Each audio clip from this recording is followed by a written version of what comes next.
This is 20 minutes of impact from the United States Energy Association Power Sector Podcast, sponsored by Energy Hub. I'm Herman K. Trabish. I've covered the power sector since 2006, and I currently report for Utility Dive. In this episode of the podcast series on virtual power plants, or VPPs, my guest is Audrey Zibelman, former New York Public Service Commission chair and former CEO of Australia's energy market operator. She's currently board chair of Landis and Gear and non-executive director of wind and storage developer Squadron in Australia and of Emirates Water and Electric Company EWEC. Audrey is going to give us an overview of the just released Pew Charitable Trusts Commission report. It's a long title, so pay attention. Distributed Energy Can Unleash the Resilient, Affordable Grid of the Future, a policy playbook for bringing critical technology resources to scale across the U.S. We call it here on the podcast the 2026 DER Playbook. Audrey was advisory council co-chair on the project. Audrey's career in energy included, in addition to chairing the New York Commission and heading Australia's system, time as general counsel to the New Hampshire Public Utilities Commission, as executive with XL Energy, the PJM interconnection, which is probably happy not to have to deal with right now, and X's Moonshot, and as president and CEO of Veridity Energy. She's currently board chair of Landis and Gear, and as I said, non-executive director of wind and storage developer Squadron in Australia, and of Emirates Water and Electric Company, EWEC. So Audrey, you are very much involved in this playbook and the development of this playbook. You have a wealth of experience. The first goal of Pew's DER playbook is to integrate DERs as core grid resources into utilities' planning, investment, and procurement decisions. So how would that strengthen the power system? And how can DER advocates get utilities to do those things? Hi, Herman, and thanks for taking the time to talk to me. We are very much excited about the playbook from the perspective of we feel like it's writing the I would say demand response, something we've known about in the industry for a long time, 3.0 or 4.0. It's not a number we use, but I look at it as a way of saying rather than just thinking about responsive load as an element of reliability, is the opportunity to think about how we integrate and these resources and this capability into how we design and run power systems so that when we think about what is good utility practice, we start moving the definition to saying, well, really good utilities are the ones that use their customer-based assets to keep the system reliable, economically efficient, achieve environmental goals at a much lower cost than the alternative. And we're going to get into some details about how you've seen that happen and how you've had a hand in making that happen over the years. I do want to say that someone we've had on the podcast, Gisela Glant, told me in some reporting I did that VPPs are the evolution of demand response. Demand response evolved over the years with advancements in technology that made these resources, these demand side resources, more available. Do you agree with that? It's a natural, almost natural kind of evolutionary process? Yes. In fact, when I was at Veridity, we were talking about the fact that how do virtual power plants, and this is in 2009, is how do we get to it at scale? Because frankly, when a utility, and I think this gets back to the fundamentals of how we design and operate power system, people who run power systems need to know that if a generator fails or a transmission line fails, there's another resource that's immediately available to meet demand. And so one of the things we've learned, and we learned this back at PJM when we introduced spinning reserves from the demand side, is that the ability to reduce demand that doesn't impact negatively a customer's welfare is actually a very reliable resource. And if we could do it at scale, not only does it make the system more reliable, because you don't have to worry about turning on a generation that might actually fail too, or finding that transmission line, particularly when you're in extreme weather events, but it's also cheaper. And so Yeah, but in order for that to really work, this is where people get confused. What's a virtual power plant? Well, 500 kilowatts of demand from a small customer is not going to replace a 50 or 60 or 75 megawatt generator. But if you aggregate all those and they're at the right right. point and the utility knows they're available, suddenly you can start relying on those resources, not just for peak demand, which is what we historically did, but also just to manage the system more efficiently. Okay, well, one of the key questions, this is one of my favorite questions, actually, Audrey.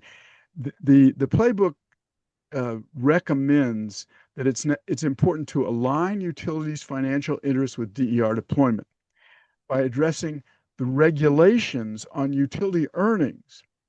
The regulations that we have now mostly discourage utilities from using DERs and VPPs.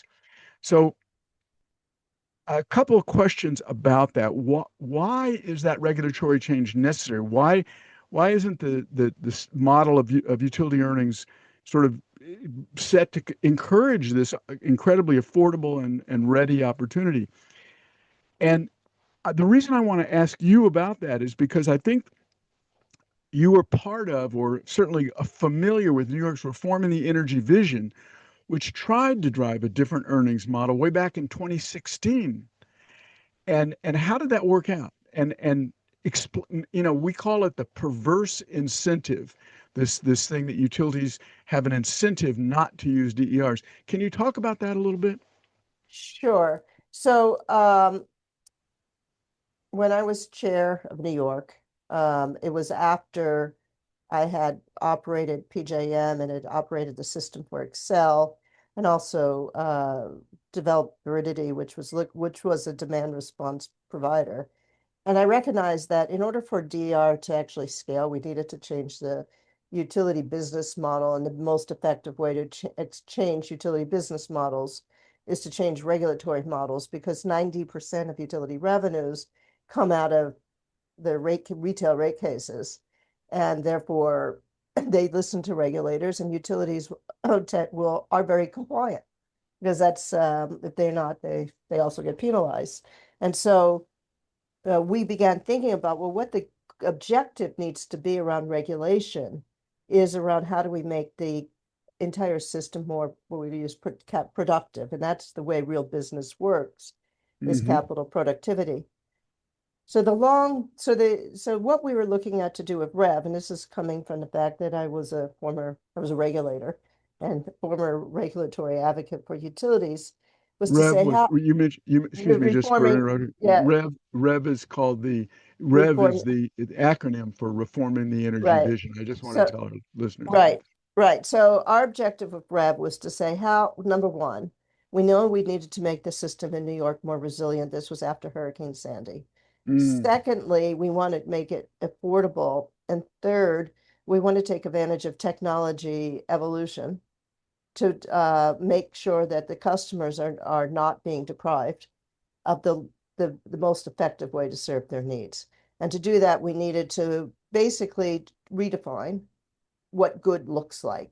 And mm, with Rev, what we wanted to do is say, look, and this was early days, but very much around the idea, if you could build a substation for $4 billion, these are just numbers, right. and you can achieve the same amount of reliability with aggregating demand responsiveness at the consumer end with distributed generation and things like that, and that's only going to cost you $500,000, right? Well, Hmm. utility, we would rather you spend $500,000 on achieving that and reward your customers with a lower cost of service. And even if eventually you're going to have to build that substation because load is going to continue to grow, the value of deferring capital to consumers is fantastic. And plus, now you have all these resources. And for me, post Hurricane Sandy, one of the stories that sort of gets seared into your brain was we did a listening tour of various communities about what they would need something the governor started or did. And what was telling to me is I heard person after person, a customer just stand up and say, the scariest thing for them is being stuck in the 20th floor of a building without power, without water, or even worse, knowing their grandmother was there. Mm. And so the idea of creating a more resilient grid that met those needs, and people talk about the fact that NYU, which has in Manhattan, has had its generator, and they'd see this beacon of light when everything else was dark, Mm. is how do we make sure that the system's more resilient? So we were looking to say, number one, it's a better way of approaching things. Secondly, we want it to be cost effective. And third, just like every other company, we should be thinking about capital productivity rather than just capital spend. And therefore, we needed to really move the cheese to another and incent utilities to say, rather than going there, that spot for the cheese, go to this other spot because you'll get a better reward. And that was the sort of thesis behind Rev. That's often called performance-based regulation or Regulation. performance Yeah. Well, based yes. rate making, Well, and that's what Rev tried to right. at least start out doing. I think they did it with energy efficiency. Is that right? We did it with non-wires alternatives as Oh, well as energy efficiency and demand response, and they continued to do that in New York. And the other pieces were, of course, figuring out what the value is of distributed energy resources. So there's a lot of pieces that Rev looked to attack. and that's one of the recommendations that the playbook makes. Did it work out well for New York? Would you I think, say? I think New York has made a lot of progress. Um, for me, what was really interesting was moving from New York to Australia, which during the period of time I was there, really went through a very quiet, now noisier revolution, where when I arrived there, very few people had solar on their roof, and by the time I left, became like 1 out of 3 Australians. Yeah, And well, that brings. Go ahead. and so it was the interesting thing for me was the difference between something like New York, where we said that's the nirvana that we would really like to achieve, and Mm. then Australia, where it happened really quick, and trying and putting together and seeing what is it that created that opportunity, which so now Australia is in this very strange world where they have so much solar on their roof, they give away electricity for free in the Yeah. afternoon. Here's a quick note from the sponsor of our series of podcasts about virtual power plants, Energy Hub. What if everyday devices had the potential to strengthen the grid when it's needed most? Energy Hub helps utilities turn that potential into dependable capacity by coordinating thermostats, EVs, batteries, and other devices so they work together as virtual power plants or VPPs that respond to grid needs in near real time. Energy Hub's latest white paper lays out a maturity model for VPPs that can be planned and dispatched with the same confidence as conventional plants while being 40 to 60% less expensive to build. That's why more than 160 utilities across North America partner with Energy Hub to manage over 2.5 million devices that provide 3.4 gigawatts of flexible capacity. Read the white paper and discover what VPPs can do for your grid at energyhub.com. I want to talk about Australia. One of the playbook's top recommendations is requiring DERs to be optimized as part of distribution system planning, the utilities distribution system planning. And the playbook goes into a description of how Australia's energy market was really transformed, just as you said, completely transformed when its integrated planning process showed the planners the advantages of using distributed resources, what we now call VPPs.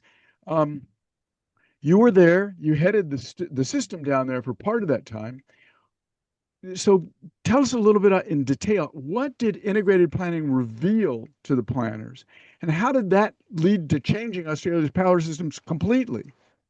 So I think there's two things that were going on in Australia. So the country, of course, has its climate commitments to the Paris Accord, Mm. and one of the questions that we had that we were dealing with was the fact is that we compared the progress of change in Australia is largely still 60% coal, Mm. no nuclear and gas was like, how do we get where we are today to where we want to go in the future? And there's two main things about Australia that I might be three by the time I tell you, but there's things that we did. So the first thing we did is that because AEMO, which was the grid operator, was responsible for planning the power system through the country, both there are two interconnects, so across both interconnects. One of the things that we moved to was the scenario planning. So traditionally with utility planning, it's a backward-looking plan where you say, well, it grew by 2% last year, maybe it'll grow by 3 or 4% over the next 5 years, but not that much. To a scenario plan, very much like they do in the oil industry, where we said, well, wait a minute, our objective here is to develop the system in the least cost way possible. So rather than just saying demand response is going to be growing at this level, what would happen in the system if we were able to move to a much more distributed architecture and it was 30% of the grid, not the 4 or 5, and in that case, what we did with renewables was said, well, look, we don't think we're going to hit the targets by 2035. But what if we did hit the targets by 2035? What would the cost of service be at that time? And would that be a better outcome for consumers than simply allowing the market to kind of lope along at the pace it's loping along? And so therefore, think about planning as a tool of creating an engineering tool without regard to politics, because electrons don't vote, and they're not red or blue, and actually see what was best from an economic and engineering perspective. And then from there, think about policy and practices to drive towards that outcome. And so part of what I'm excited about the Pew study is it takes the same approach. Well, what if Right. we What do if? have planning tools that are comprehensive and actually take a look at, well, if in fact we move to distributed energy resources at a much quicker pace, would that be a better outcome for consumers? So it becomes something that utilities actually proactively go for. And then we develop the programs to get there, as opposed to saying, well, it's developing at this pace and we can't count on it. So that also goes back, then ties into the regulatory. Well, what if utilities, it's not just how much gets invested in, but it's actually how much gets used. And utilities are very responsive to that kind of objective. And I think unless you tie in, one, the scenarios where there's a single source of truth that everyone says, yes, this is just good engineering science. Number two, well, does the regulatory and market support this? And number three, what other mechanisms can government do to make it easy for people to get there? And so how do we de-risk the transition so that we're not paying a risk premium? And, this is, my view is it's not the green premium that we should be worried about anymore. It's the risk premium that's Jeez. being priced into the market that we should look to eliminate. I think we're seeing a lot of risk in our energy system right this moment. Yeah. But what happened in Australia, the system has changed. There's this enormous emphasis on rooftop solar. The market has expanded.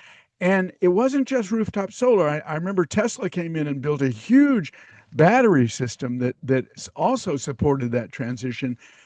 How would you describe how the Australian power system overall changed? And I have some follow-up questions, but just answer that one if you would. Sure. So what happened to us is two things happened. With the fact we had the Tesla was actually a bet between Elon Musk and Mike Cannon-Brookes, who owns Atlassian. And I have to say, AEMO made that bet happen because it was my folks who really figured out how to connect the batteries that quickly. Mm. But basically, the objective that what happened in Australia is that people were adding solar to a certain pace, but because the government made it so easy to get permitting, so easy to add solar on the roof, it was very, gave people a lot of confidence around the installers knowing what they were doing. It suddenly, the economics worked and it became not a tax of any type on folks. And Mm. so we quickly, what I would say, got on the S curve of innovation, where people in Australia began to see solar as sort of as normal as driving a car. And it had nothing to do with their politics. It had everything to do with their economics. And so it's a high, people talk about it as a sunburnt nation. That's a real thing. Lot of good solar, a younger real estate market, so lots of good roofs. All those things were true, but it was I think it was just my recognition is that the role of government as a facilitator of creating the business opportunities and the individual opportunities to normalize it, very much like we've done cell phones here, right? It went from being something that only certain people had to now everyone has it, is how do you create that effect of normalization? And what what I was delighted about, but also became a bit of a challenge from the system standpoint, where we went from a situation where solar was a small portion of the grid to significant enough that at times it was the largest resource on the system. And so as a system operator, we had to learn to deal with that, and as well as the utilities. But those were sort of high class problems to have, and they figured it out. But I think the lesson learned everywhere is that once you set the not just that's not the incentives, but the market and regulatory environment right, which is a lot what we're trying to do with Pew, you'll move faster than any government set target because people will see the rationale and people will just normalize it. Okay. Well, I just got to ask you a couple follow-ups on that. I've thought a lot about this. Is Australia the model? And one of the things you mentioned, AEMO, Australian Energy Market Operator, had control of the whole country. Our Federal Energy Regulatory Commission really doesn't have that, and it's state by state. So AEMO could plan the whole system. We can't really do that in the US. So, and the other thing is that you mentioned the Australian government making it so easy for people to get the solar.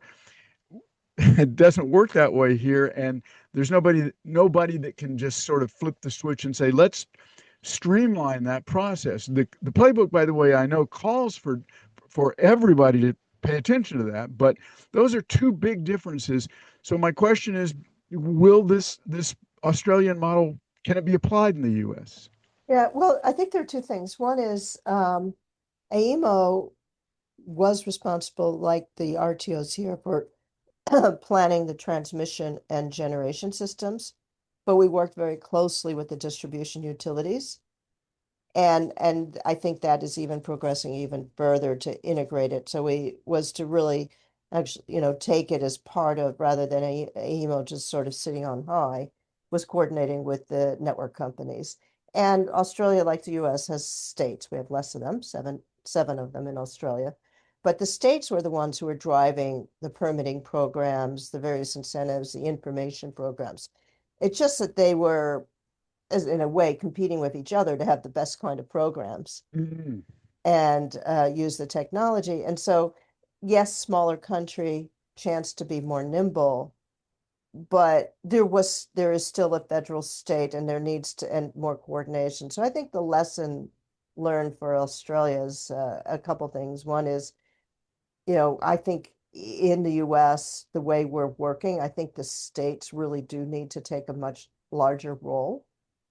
And that's what Pew is looking at, is how do the states get engaged to say, look, we can build out the plans, obviously easier in certain states that are continue to be vertically integrated and fully regulated. But I think that, having run PJM, if states are really interested, there's a way to get there that Right. we can achieve the same thing. But it's so important to get that transparent, robust modeling that allows people then to sort of stop debating and say, oh, if this is the best outcome, then let's put the instruments in place to get there. And it has to start with really good planning and modeling that everyone gets behind. And that I think, should happen in any jurisdiction. I know in the Emirates, that's what EWEC does too. And as a result, there's a lot more confidence of what needs to happen. I'm going to move on to the last question. This is the last one. It's the big one that everybody in this country really is talking about. Many people around the world are talking about this. there seems to be an enormous increase in electricity demand by data centers, electrification, et cetera.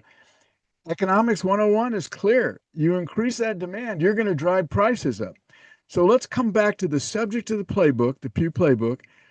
What role can VPPs play in meeting that demand, number one, and by doing that, in protecting affordability? Sure. So I think that one of the things that we know is that the electric system by design, right, is quite inefficient. And the reason for that is that we have to always have enough capability to meet demand, both to meet the peak, which only is a few hours a year, but also to deal with system failures, which will happen. And the question is half of the electricity system is what sits behind the meter, because if half is demand. And if we're able to use distributed energy resources that are able to respond quickly and securely to whatever is happening on the grid, it allows us to, one, make the grid more resilient and reliable, but second, avoid having to make investments just to deal with the what ifs of the world. Mm. And those what ifs are really expensive. And so if we can free that capability up, one is we can get the data centers built more quickly. But the second is that everyone's electrifying and so all throughout the economy, and therefore we're going to need a smarter, more nimble system anyway. And my little experience, I had of working with Google is what I learned is that with the internet, when we moved to distributed compute, we were able to watch cat videos a lot more efficiently. And so the question is, how do we move to a much more distributed environment on the system using data instead of BTUs to make the system reliable? That's very much what my whole series on virtual power plants has been about and will continue to be about for another few weeks here at the USEA Power Sector Podcast. So I think that's a good place to leave it. We had your colleague and your co-chair for this Pew project, Pat Wood, on recently, and he talked about many of these things.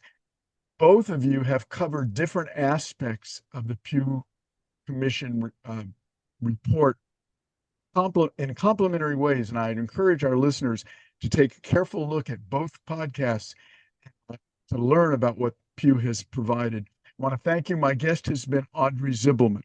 She's former New York Commission chair, former Australia Energy Market CEO, and currently board chair of Landis & Gyr, non-executive director, wind and storage developer Squadron, and of Emirates Water and Electric Company, EWA. She's provided lots of insights into this just released Pew Charitable Trust Commission report. Here comes that big title again. Pay attention. Distributed Energy Can Unleash the Resilient, Affordable Grid of the Future, a policy playbook for bringing critical technology resources to scale across the U.S. I also want to thank our sponsor, Energy Hub, and my producer, Melissa Brown. And as always, I want to thank our listeners for taking the time to check out the USEA Power Sector Podcast. Don't forget to subscribe, like, follow, and share with everybody you know our quest for energy transition solutions.